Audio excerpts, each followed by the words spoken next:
কৃপাৰ সাগৰ দৈৱকী নন্দন পুৰীও মনৰ কাম মোৰ মনৰ কামনাক তুমি পূৰ্ণ কৰা কি ভকতৰ সংসদান গুচক মুখেটো আগনা মোৰ এটো কামনা ভকতৰ সং কাৰণ সজ্জনৰ সংগ ভকতৰ সংগ সুদুৰ্লভ বুলি কৈছে পৰম দুৰ্লভ ই প্ৰাপ্তি হোৱাটো ইমান সহজ নহয় সেইকাৰণে মানুহৰ জীৱনত বহুতে ভাবে যে আমি ভকতৰ সংগ পাম ভকতৰ সংগৰ কাৰণে আমি আয়োজনো কৰো কিন্তু এনেকুৱা কিছুমান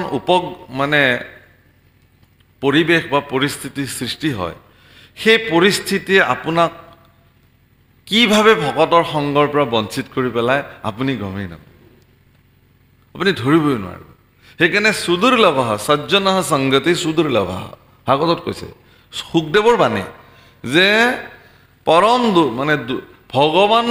ভগৱানে নিজক দুৰ্লভ কৰা নাই কিন্তু ভকতৰ কাৰণে ভগৱানক পাব পাৰে আপুনি কিন্তু সন্তৰ সংগ দুৰ্লভ বুলি কৈছে ভগৱানক পোৱাটো সহজ কিন্তু ভক্তৰ সংগ পোৱাটো দুৰ্লভ ভকতৰ সংগ এই কাৰণে দুৰ্লভ যে ভকতৰ সংগত আহিলে তেওঁ ভগৱানক প্ৰাপ্তি হ'বই ই নিশ্চিত গতিকে ভগৱানে কাক প্ৰাপ্তি কৰাব সেইটো নিৰ্ণয় কোনে কৰিব সন্তৰ সংগই কৰিব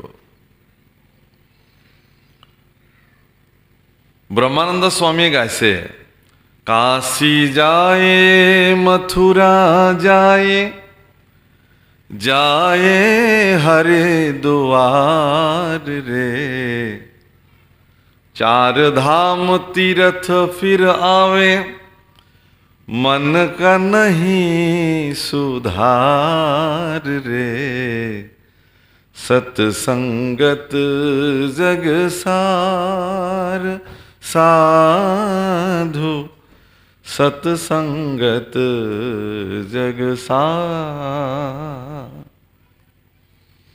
আপুনি কাশী যাওক মথুৰা যাওক হৰিদ্বাৰ যাওক যতেই না যাওক কিয় তীৰ্থ ভ্ৰমণ কৰি গংগা যমুনা অলকানন্দ সৰস্বতী নৰ্মদা পবিত্ৰ তীৰ্থ জলত আপুনি যিমান স্নান অভিষেক নকৰক কিয় যিমান চাহি স্নান নকৰক কিয় মনেই যদি শুদ্ধ নহল তেতিয়াহ'লে কি লাভ হ'ব তে মনক শুদ্ধি কৰাৰ তীৰ্থ কি ভক্ত তীৰ্থ য'ত সন্তসকল বিদ্যমান হৈ থাকে তহিতে গংগা তহিতে গোদাবৰী য'ত সন্তসকলে একেলগে আজি আপোনালোকে যি ধৰণে ইয়াত আয়োজন কৰিছে ইয়াত সন্তৰ সংগতিত ভগৱানৰ কথামৃত যি ধৰণে প্ৰবাহিত হৈছে এই ভগৱানৰ কথামৃতত যদি কোনোবাৰ সৌভাগ্য মিলিছে তেওঁ ইয়াত স্নান পান অৱগাহন কৰিব আৰু তেওঁৰ মন শুদ্ধি হ'ব সাধু সংগ অনুসৰা মহাপুৰুষৰ বাণী দেই প্ৰভুসকল সাধু সংগ অনুসৰা শ্ৰৱণ কীৰ্তন কৰা পৰিহৰা পাখণ্ড আচাৰ সাধু সংগত আহিলে মানুহৰ পাখণ্ড আচাৰৰ পৰা তেওঁ মুক্ত হৈ যায়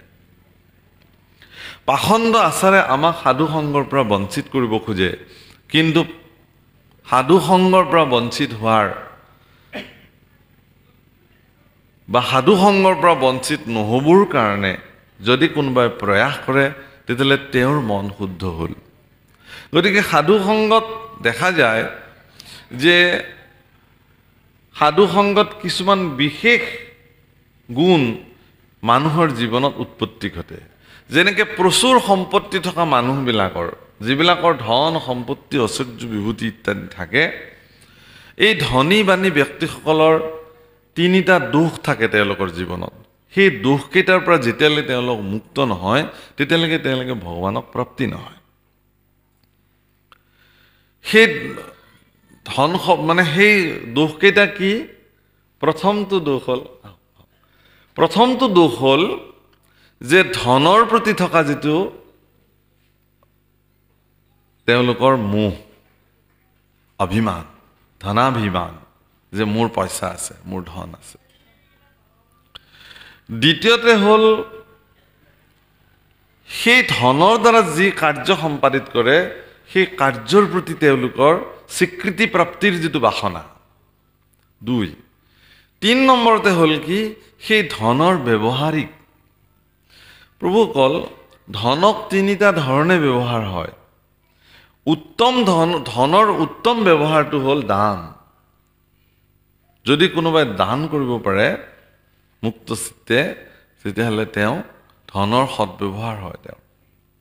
কিন্তু দানটো কেনেকুৱা হ'ব লাগে যে অসমীয়াত আমাৰ এষাৰ কথা আছে যে দান এনেকুৱা এটা বস্তু যি সোঁ হাতেৰে দিলে বাওঁ হাতে গম পাব নালাগে। দানৰ কথা কৈছে যে সোঁ হাতে দিলে বাওঁ হাতে গম পাব নালাগে। তাৰমানে দান এনেকুৱা, আমি কেতিয়াবা কিছুমান নামঘৰলৈ যাওঁ, অধিকাৰ হিচাপে আমাক খুঁটাবিলাকতে বহিবলৈ দিয়ে। বহু ভকতে কয় যে আপুনি যে বহিছিলে খুঁটাটোত, বৰ খুঁটাটোত নামঘৰৰ, সেইটো আমাৰ পৰিয়ালে দান দিয়া।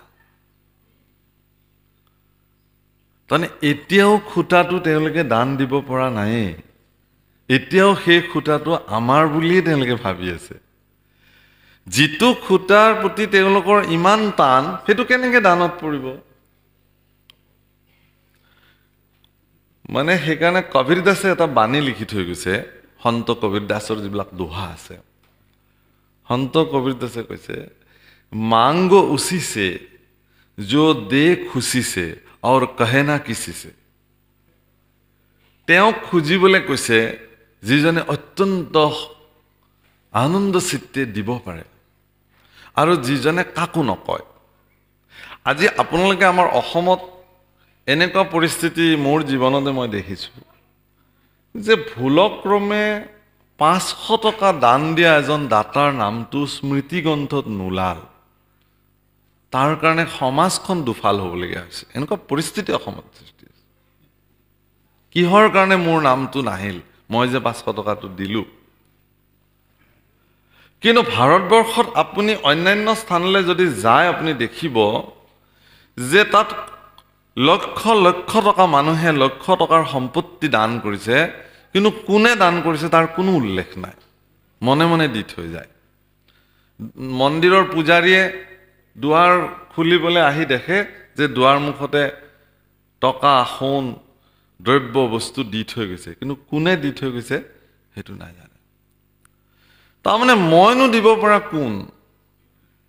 মোৰনো দিব পৰা ক্ষমতা ক'ত আছে প্ৰভু? তুমিহে আচলতে সমস্ত। মোৰ যদি সম্পত্তি হৈছে সেয়া তোমাৰ কৃপাত হৈছে। মোৰ যদি যশস্যা বাঢ়িছে সেয়া তোমাৰ কাৰণে বাঢ়িছে প্ৰভু।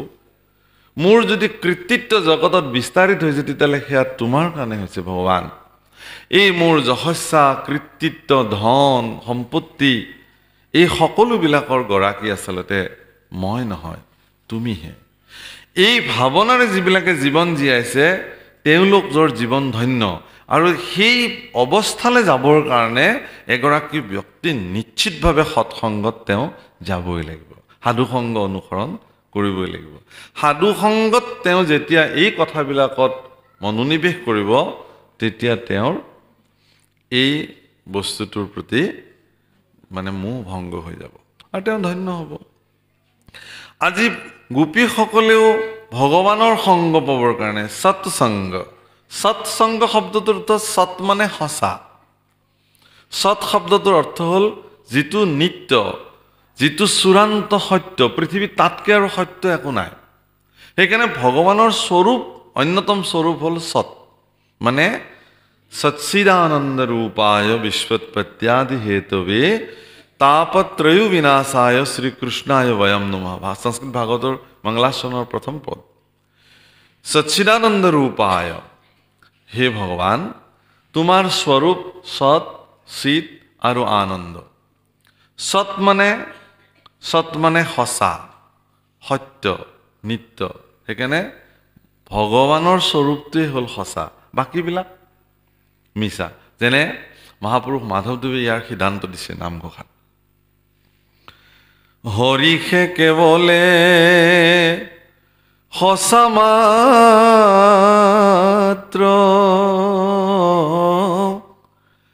ও ৰাম ৰাম ৰাম ৰাম ৰাম, তান্ত বিনে মিছা যত দে শাশুনা মানে। হৰি কেৱল সঁচা, বাকী যিমান দেখিছে সকলো মিছা। মিছা মানে অবস্তু, অপদাৰ্থ, অনিত্য, এইবিলাক ক্ষণভংগুৰ প্ৰভুসকল চব বিনাশ হৈ যাব। প্ৰভু, মই যে সম্পত্তিৰ কথা আমাৰ আগতে ক'লোঁ, পৃথিৱীৰ ভিতৰত ধনাধ্যক্ষ বুলি কাক কয় জানে? কুবেৰক কয়। কুবেৰতকে শ্ৰেষ্ঠ সম্পত্তি ৰক্ষক কোনো নাই পৃথিৱীত। যক্ষাধিপতি কুবেৰ, কুবেৰৰ সম্পত্তি শ্ৰেষ্ঠ সম্পত্তি। কিন্তু সেই কুবেৰৰ সম্পত্তিও কুবেৰৰ ভঁৰালো এদিন কি হৈ যায়? শেষ হৈ যায়। কেতিয়া? পৃথিৱী যিদিনাখন প্ৰলয় হ'ব, ক'তনো কুবেৰৰ সম্পত্তি? সিও বিনাশ হৈ যাব পৃথিৱীৰ লগতে। গতিকে এইবোৰ সকলো বিনাশী, অবিনাশী মাত্ৰ ভগৱান নিজে স্বয়ং, তেওঁৰ নাম, বাকী চব বিনাশী। সেইকাৰণে মহাপুৰুষ মাধৱদেৱে নামঘোষাত 3 বাৰ বস্তু প্ৰকাশ কৰিছে। বহুতে সোধে এই বস্তু প্ৰকাশ মানে কি? মানে অবস্তুৰ জ্ঞান দি পেলাই বস্তুখিনিক প্ৰকাশ কৰাটোৱে হ'ল বস্তু প্ৰকাশ। অৰ্থাৎ মহাপুৰুষ মাধৱদেৱে নামঘোষাত গুৰুক বস্তু বুলি কৈছে, কৃষ্ণক বস্তু বুলি কৈছে, নামক বস্তু বুলি কৈছে, ভকতক বস্তু বুলি কৈছে। এই 4টা বস্তুৰ ব্যতিৰেকে বাকী সকলোবিলাক অবস্তু। ভকত মানে ভকত পদবীটোক বস্তু বুলি কৈছে। ভকত এনেকুৱা এটা পদবী, যি পদবীত এজন ব্যক্তি অধিষ্ঠিত হোৱাৰ লগে লগে তেওঁ বস্তুলৈ ৰূপান্তৰ হৈ যায়। সেইকাৰণে তেওঁ সেব্য হৈ যায়, সকলোৱে তেওঁক সেৱা কৰে। আমি ভাবোঁ যে আমি শৰণ ল'লোঁ, ভজন ল'লোঁ, নাম গালোঁ, ধুতি পিন্ধিলোঁ, আজিৰ পৰা মই ভকত হৈ গ'লোঁ। ভকত বস্তু হ'বৰ কাৰণে তেওঁ সেই সাধনাও সম্পাদিত কৰিব লাগিব। ভগৱন্ত পুৰুষে নিৰ্ণয় কৰিব আপুনি ভকত বস্তুলৈ ৰূপান্তৰ হৈছে নে নাই। সেই ঈশ্বৰৰ দৃষ্টি। কিন্তু আমাৰ মানৱীয় দৃষ্টিত আমি যিহেতু এই সিদ্ধান্ত ল'ব নোৱাৰোঁ, এতেকে আমি সকলোকে ভকত বুলিয়ে গণ্য কৰোঁ। ভকত হৈছে নে নাই সেই সিদ্ধান্ত আপুনি মই দিব নোৱাৰোঁ। সেই সিদ্ধান্ত প্ৰদান কৰিব ভগৱন্ত পুৰুষে। সেইকাৰণে বস্তু বুলি ক'লে কেৱল সৎসংগ, সৎসংগই হ'ল জগতৰ শ্ৰেষ্ঠ সংগ। গতিকে আজি গোপীসকলৰ মনত যিটো ভাৱনাত তেওঁ ক্ৰীড়াশীল হৈ আছে, যে মই সৎ বস্তুৰ সংগ ল'ব লাগে, সৎ বস্তুৰ সংগ ল'ব লাগে, ভগৱানৰ সংস্পৰ্শ হ'ব লাগে, ভগৱানত বিলীন হৈ যাব লাগে, ভগৱানক স্বামী হিচাপে পাব লাগে। এয়া তাৰমানে আমি বৈষয়িক জগতত যি স্বামী স্ত্ৰী, মোৰ এগৰাকী পত্নী আছে, আপোনাৰ এগৰাকী পত্নী আছে, কোনোবাৰ এগৰাকী স্বামী আছে, এই যিবিলাক বৈষয়িক স্বামী স্ত্ৰীৰ বন্ধন, সেই বৈষয়িক স্বামী স্ত্ৰীৰ বন্ধন আৰু ৰাসক্ৰিয়াত ভগৱান কৃষ্ণ আৰু গোপীসকলৰ যি স্বামী স্ত্ৰীৰ মানে ভাৰ্যাৰ যি সম্বন্ধ, ই আকাশ পাতাল পাৰ্থক্য। জগতৰ স্বামী ভগৱান কৃষ্ণক ভক্তসকলে যি ধৰণে মানে, যেনে প্ৰহ্লাদে খুব ধুনীয়াকৈ প্ৰহ্লাদ চৰিত্ৰত মহাপুৰুষে গুৰুজনাই লিখিছে, স্বামী ৰাম নেৰুৱাৰ চৰণ তোমাৰ, হে স্বামী ৰাম মই তোমাৰ চৰণ নেৰো। সেই স্বামী বুলি কোনে কৈছে? আপুনি মই সকলোৱে কৈছোঁ। অৰ্থাৎ এজন পুৰুষে যেতিয়া কাৰোবাক স্বামী মানিব, তেতিয়া তেওঁৰ স্থিতিটো কি হৈ যাব? প্ৰকৃতি। একদম এইটো ৰাইট। তাৰমানে কি, বৈষয়িক জগতত এগৰাকী নাৰীয়ে কোনোবা এজন বৈষয়িক পুৰুষক স্বামী মানা আৰু সমস্ত জগতৰ নৰ নাৰীয়ে লগ লাগি ভগৱন্ত পুৰুষক স্বামী মানা, এই দুটা বিষয়ৰ মাজত পাৰ্থক্য আছে। সেই তেতিয়া আমি যেতিয়া ভগৱান কৃষ্ণক স্বামী মানিম, তেওঁ তাতে বিলীন হ'বলৈ যাম, তেতিয়া আমিবিলাক প্ৰকৃতি হৈ যাম। প্ৰকৃতি পুৰুষ দুইৰো নিয়ন্তা মাধৱ হে, প্ৰকৃতি পুৰুষ। আমাৰ বৰপেটাৰ ফালে গায় হোলী গীত, এই ধৰণে গায়, সমস্তৰে আত্মা হৰি পৰম বান্ধৱ, সমস্তৰে আত্মা হৰি পৰম বান্ধৱ হে, প্ৰকৃতি পুৰুষ। তেনে প্ৰকৃতি পুৰুষ, এই শৰীৰটোৱে প্ৰকৃতি, শৰীৰৰ ভিতৰত আত্মাস্বৰূপে যিজন বিদ্যমান হৈ আছে তেওঁ পুৰুষ, আৰু এই প্ৰকৃতি পুৰুষক একেলগে যিজনে নিয়ন্ত্ৰিত কৰি আছে তেওঁ পৰম পুৰুষ পৰমাত্মা জগদীশ্বৰ সেইকাৰণে কৈছে যে ব্ৰহ্মেতি পৰমাত্মেতি এইবিলাক একেই বুলি কৈছে ব্ৰহ্ম পৰমাত্মা মানে এবাৰ খুব ধুনীয়া উদাহৰণ দিছে যে এবাৰ দেৱৰ্ষি নাৰদ আকাশ মাৰ্গেৰে আহি আছিলে ঠাইলৈ সমস্ত ব্যক্তিবিলাকে দেখিলে বাপৰে প্ৰচণ্ড সূৰ্য এটা নামি আহি আছে তেওঁলোকে দেখিছে যে সূৰ্য আজি নামি আহিছে নেকি কিন্তু দেখিলে লাহে লাহে লাহে লাহে দেখিলে যে সূৰ্য নহয় কোনোবা এগৰাকী মহাপুৰুষ কোনোবা এগৰাকী পুণ্যাত্মা কোনোবা এগৰাকী সন্ত পুৰুষ আহিছে জাজ্জল্যমান ৰূপত আৰু লাহে লাহে লাহে লাহে লাহে যেতিয়া ওচৰ চাপি ভূমিত যেতিয়া পদাৰ্পণ কৰিলে তেতিয়া সকলোৱে ক'লে আমাৰ দেখোন দেৱৰ্ষি নাৰদ সেইজন প্ৰথমতে দৃষ্টিটো কি আছিল সূৰ্য তাৰপিছত লাহে লাহে দেখিলে কোনোবা এজন মহাপুৰুষ তাৰপিছত যেতিয়া দেখিলে আমাৰ দেৱৰ্ষি নাৰদহে আমাৰ হৈ গ'ল তাৰমানে ব্ৰহ্ম পৰমাত্মা আৰু কৃষ্ণ পুৰুষ প্ৰেমী ভক্তসকলৰ কাৰণে ভগৱান কৃষ্ণ আমাৰ কৃষ্ণ তেওঁক বৰ বিশেষ পাৰ্থক্যৰে নাচায় ভক্তসকলে সেইকাৰণে এটা আনন্দময় ৰূপত ভগৱান কৃষ্ণক চোৱাটো ভগৱান কৃষ্ণই বিচাৰে যেতিয়া অৰ্জুনক বিৰাট ৰূপ দেখুৱাইছিল কুৰুক্ষেত্ৰ মহাসমৰৰ প্ৰাৰম্ভণিতে তে বিৰাট স্বৰূপ দেখুৱাতে অৰ্জুন ভয়তে কম্পমান হৈ গ'ল থৰ থৰকে কঁপিব ধৰিল আৰু তেওঁ প্ৰাৰ্থনা কৰিলে হে ভগৱান তোমাৰ এই স্বৰূপটোক তুমি সম্বৰণ কৰা এইটো আৰু মই চাব নোৱাৰো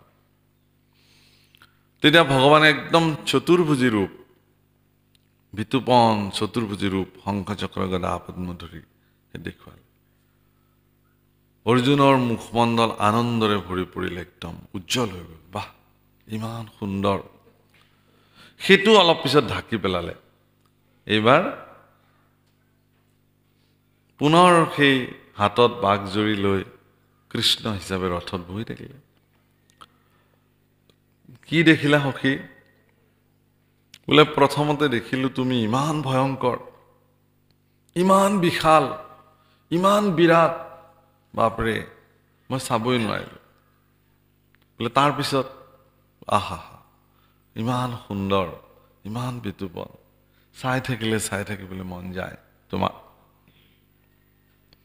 বোলে তাৰপিছত আৰু কি তুমি মোৰ সখী বাছ ইমান খেদি কিন্তু এজনাই নহয় জানো স্বৰূপাৰ্থত বেলেগ বেলেগ আপুনি কি দৃষ্টিভংগীৰে ল'ব অৰ্জুনক কিন্তু দৃষ্টিভংগী ঈশ্বৰ পুৰুষে দেখুৱাইছে কি বুলি কৈছে যে তুমি আগে পিছে বাদ দি মাজৰটো ধৰিবা মুখ পাবৰ কাৰণে অৰ্থাৎ চতুৰ্ভুজী বিষ্ণুৰ উপাস্য ৰূপ মহাপুৰুষ শংকৰদেৱেও ধ্যান বৰ্ণনত সেই ৰূপৰে বৰ্ণন কৰিছে যে প্ৰত্যেক অংগক চিন্তিপেক মনে ভক্তজনে চৰণৰ পৰা শিৰৰ পৰ্যন্ত শিৰৰ পৰা চৰণলৈকে ভগৱানৰ সেই চতুৰ্ভুজী ৰূপ ধ্যান কৰিব তাৰপিছতহে ভগৱানক উপাসনা আদি সম্পাদিত কৰিব সেইকাৰণে প্ৰতিগৰাকী শৰণাচাৰ্য প্ৰতিগৰাকী অধিকাৰ যিসকলে শৰণ প্ৰদান কৰে শিষ্যসকলক তেওঁলোকৰ পবিত্ৰ দায়িত্ব যে তেওঁলোকে ভগৱানৰ সেই উপাস্য স্বৰূপ যি চতুৰ্ভুজী ৰূপ ধ্যান বৰ্ণনৰ যি অস্তিত্ব ভক্তসকলৰ হৃদয়ত কিন্তু চৈতন্য স্বৰূপে অংকন কৰি দিব পৰাৰ সামৰ্থ্য তেওঁলোকৰ থাকে আৰু সেইটো কাম তেওঁলোকে কৰিব লাগে যেতিয়ালৈকে ঈশ্বৰৰ স্বৰূপ ভক্তৰ হৃদয়ত অংকন নকৰে তেতিয়ালৈকে শৰণ তেওঁক দিব নোৱাৰে কাৰণ শৰণ কাক দিব এজন গুৰুৰ ওচৰত আচলতে শৰণ নলয় গুৰু মাধ্যম হিচাপে ভগৱানৰ চৰণতে শৰণ আদি প্ৰদান কৰে তেওঁ মাধ্যম তেওঁ মিডিয়া তে সেইকাৰণে সেই সমস্ত কথাৰ তত্ত্ব উপলব্ধি কৰিব সিদিনা যিদিনা সন্তৰ সংগত ভক্তৰ সংগত তেওঁ বহিব গোপীসকলৰো মন ভগৱানৰ সংস্পৰ্শ পাবৰ কাৰণে গতিকে যেতিয়া ভগৱান কৃষ্ণই সেই বংশীত ধ্বনি মানে গোপীসকলৰ কৰ্ণগোচৰ কৰালে সেই বংশীত ধ্বনি কৰ্ণগোচৰ হোৱাৰ লগে লগে কামে বিমোহিতা যিটো তেওঁলোকৰ মনত উমি উমি কামনাৰ প্ৰিয়া হৈ আছিল সেইটো উন্মুক্ত হৈ গ'ল প্ৰখৰ হ'বলৈ আৰম্ভ কৰিলে তেওঁলোক সেই প্ৰিয়াত ৰ'ব নোৱাৰা হৈ গ'ল তেওঁলোক বিমোহিত হ'বলৈ আৰম্ভ কৰিলে হে